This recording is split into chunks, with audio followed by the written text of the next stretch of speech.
Hey, Clark here, and I'm working on my truck again, trying to finish it up. It's really not much different than I left off. I probably got about an hour's work here. I went and took a break and just got something to eat and drink. But all I did, I took the cap off the distributor and make sure once I had it aligned it was actually facing number one, because it could be 180 out. But it took me a while to get that crank pulley off. I mended the bolt first because I didn't have a breaker bar, so I had to jerry rig something. But in the end, I got it off, got the pulley off.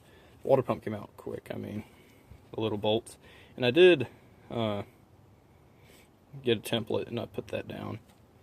Next thing I'm going to do, I'm going to take the valve cover off. I'm not going to do the chain today, but I'm going to have this ready to just pop off. So tomorrow I can do that. I might go ahead and take the oil pump off just because that's easy peasy. Then I will be really ready to do all that stuff tomorrow. I want to get this done by Monday.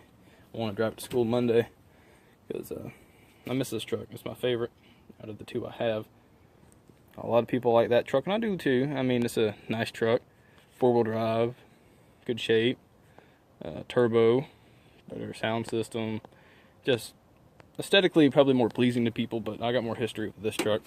So yeah, pressure washed front here. First I did it yesterday with just a garden hose, but that wasn't enough to really clean it because I didn't want any kind of contaminants, and it seemed to clean it very well. But it kind of got all in my paint, but that's fine. It's a sacrifice for it to run again.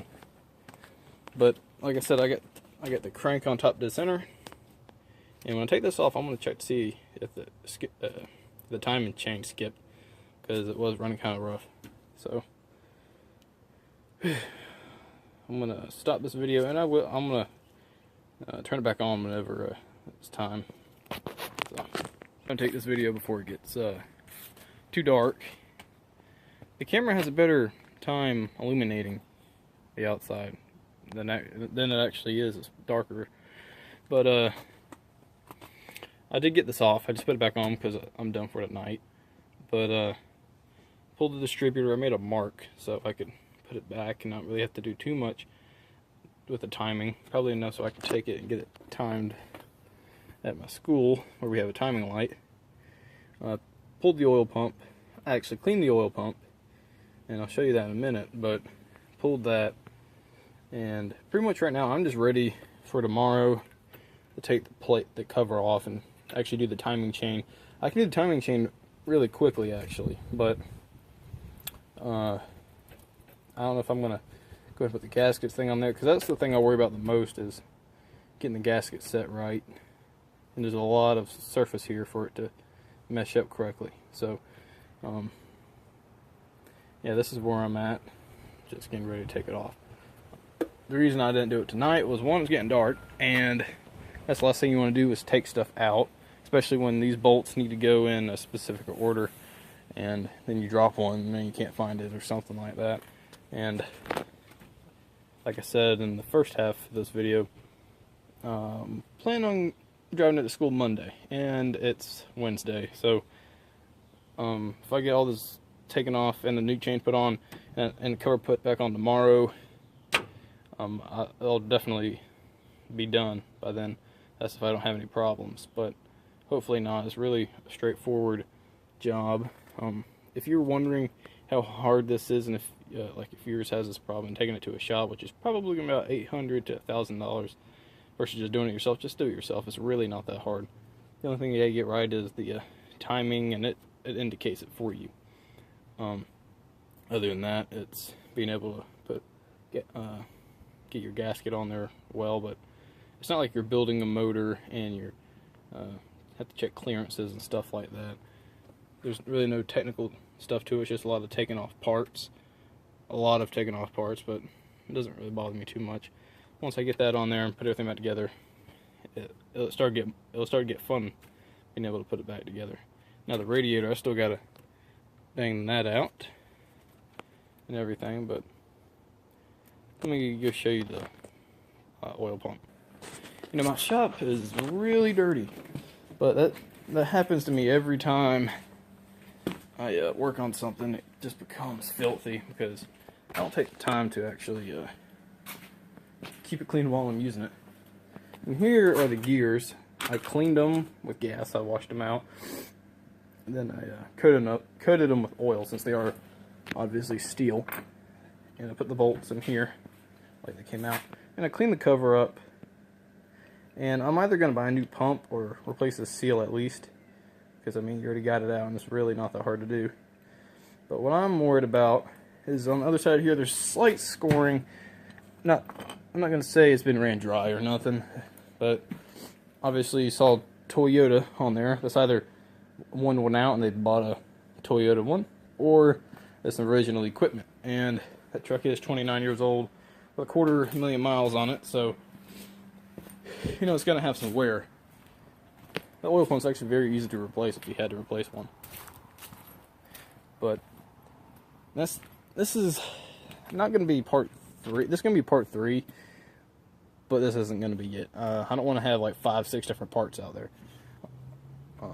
Now I might break it up if it shows to be too long. But that's it for tonight. Thanks for watching. And stay tuned for more. Hey, Clark here with Clark's Truck Garage.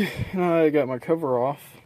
You can see where my timing guide broke right here.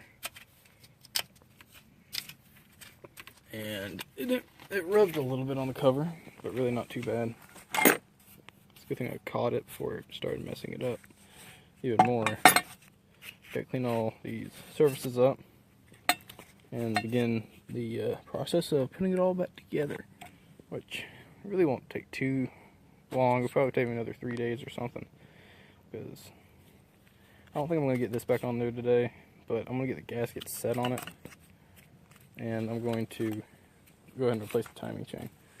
So,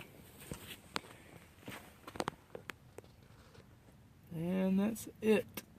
Some water did get down in the oil pan, of course, because the it's right here. Kind of annoying, but it is what it is. So I'm going to take the gear off. I'm going to lube the other chain up because it's going to be without running for a couple of days before I can get a hold of it.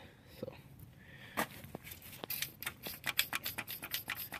tensioner seems a little, it's all the way out, yeah. So as you can see, it's not going to fall down, of course, but that's it. And I'm going to go ahead and just start working on this. So I'll make another part whenever I get to it. I'm back, and I just put the new timing set in. Comes with a new gear, of course, chain, and lower gear, tensioner, and the guides. I got the steel back guides, so I don't have that same problem I did last time. I think my pan is full of pieces, because this is all I have left of my original guide. And I don't have any of that. So it's probably in my pan, but I'm not going to do that now. I can put the thing all back together and do the pan another time. Tonight, I already cleaned up the surface on there, so all I gotta do now is clean the surface on the actual housing, and then I'll be ready to put everything back on there. So yeah, that's where I'm at. Still a pain in the butt, but you know.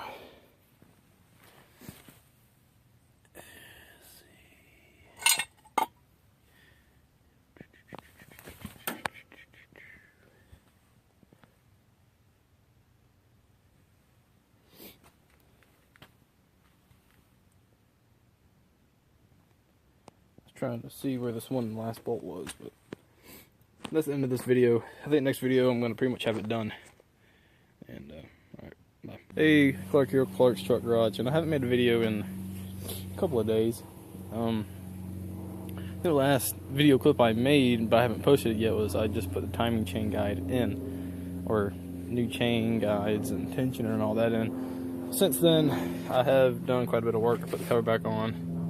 You know, everything actually. All I got left now is to put the head back on, or the valve cover rather. My radiator back in. All the belts are tightened up. All the pulleys are tight. Distributor, I got it about where it needs to be to fire up. I'm gonna have to get a timing light later on and really check it. And I gotta put the plugs back in, put my, I already said that, but then I'm dropping the oil pan now. I'm draining it because a lot of pieces went in there. Also a lot of water went in there. And that's where all the plastic that breaks in here goes. What I use for the gaskets, I just use Velcro, and I use this copper sealant stuff. I already had it, so I went ahead and used it. I used it all over the block. It took me a while to get this cover back on. It was a pain in the butt, really. I hope it doesn't leak. It wouldn't actually just snug up against it. It only will start going flush once you start tightening it down, because it has these little raised areas where it's supposed to help center this cover. So, new oil pump, new water pump. Now I tightened the crank pulley to about 85 foot-pounds. That's about the torque that my little impact gets, about 85 foot-pounds. It's supposed to be about 120. I can't do that here. I don't have anything to stop the motor with. It's not like it's a straight drive, so I can't really do anything. I think that would be enough, and maybe I can take it to school and figure out another way of tightening it up, because I can still get to it on the bottom. But hopefully by the end of the day, I will actually have this thing running again, and hopefully I don't have any problems. No leaks, hopefully. I'm really worried about leaks because of the chain and everything. That's pretty straightforward. Up here, you really don't need any kind of sealant, just because there's really no direct oil right there. It's more like splashing around it, and that's really not enough for it to come out. But I did kink this little gasket, part of the head gasket. But, I mean, the part that's still in the motor, where the head cinches down, it's good. But I kinked it because I pushed this in and it kinked it, so I had to pull it back out and try to straighten it out. So now you can see it in there a little pushed out versus this side, which didn't really get it. But nice and tight. It's ready to run. Well, not quite yet, but I'll make it. Next video, I think it's going to be pretty much it running. So stay tuned.